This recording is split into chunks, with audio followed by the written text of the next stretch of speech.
Hi hello viewers, నేను మీ MSR. ఈరోజు ప్రధాన పత్రికల్లోని ప్రధాన అంశాలు మీకోసం. ఆత్మాహుతి దాడేన ఎర్రకోట ఘటనలో కారు పేలుడుపై భిన్నాభిప్రాయాలు. విస్ఫోటక అమోనియం నైట్రేట్ను ఉగ్రవాది తరలిస్తుండగా ఒత్తిడితో పేలి ఉండొచ్చంటున్న అధికారులు. కారులో ఉమర్ నబీ ఉన్నట్లు ప్రాథమిక నిర్ధారణ. పేలుడుకు 3 గంటల ముందే అక్కడే తిష్టవేసిన కారు. వేల కిలోల పేలుడు పదార్థాల స్వాధీనం ఘటనలో కారు బాంబునకు లింకు. కేసు దర్యాప్తును ఎన్ఐఏకు అప్పగించిన కేంద్ర హోంశాఖ. అరెస్ట్ అయిన వైద్యురాలు షాహీన్ సారథ్యంలో జైషే మహిళా ఉగ్ర విభాగం. దర్యాప్తును ముమ్మరం చేసిన అధికారులు. 12కు పెరిగిన మృతుల సంఖ్య. కుట్రదారులను వదిలిపెట్టాం, చట్టం ముందు నిలబెట్టి కఠినంగా శిక్షిస్తాం. అమాయక ప్రాణాలను బలిగొన్న ముష్కర్లకు గుణపాఠం తథ్యం. ఢిల్లీ బాంబు పేలుడుపై ప్రధాని నరేంద్ర మోడీ హెచ్చరిక. భూటాన్ పర్యటన, పేలుడు బాధితుల కోసం ప్రార్థనలు. ఢిల్లీ కాలుష్యంతో తెరపైకి రెండో రాజధాని.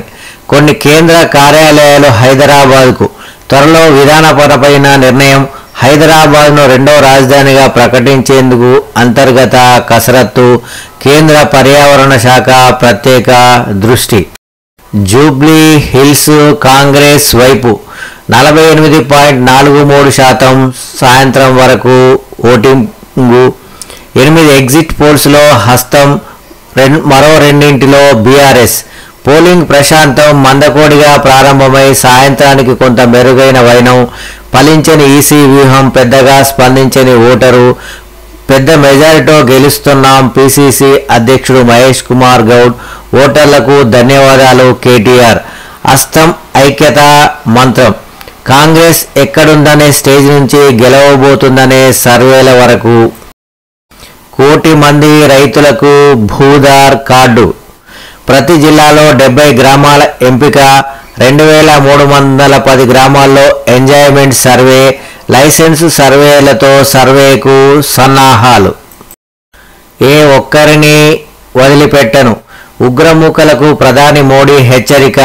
ఢిల్లీ పేలుడుపై స్పందించిన ప్రధాని. 12కు చేరుకున్న మృతుల సంఖ్య. హుటాహుటిన హోంశాఖ అధికారులతో సమావేశం. కేసు ఎన్ఐఏకి అప్పగించాలని నిర్ణయం. ఘటనని తీవ్రంగా పరిగణిస్తున్నామన్న రక్షణ మంత్రి రాజ్నాథ్ సింగ్. బీహార్లో మళ్లీ అధికారం ఎన్డీఏదే. పలు ఎగ్జిట్స్ పోల్స్ సర్వేలు అటే మొగ్గు. 243 అసెంబ్లీ స్థానాలకు జరిగిన ఎన్నిక. మెజార్టీ సీట్లు గెలుచుకోనున్న కూటమి.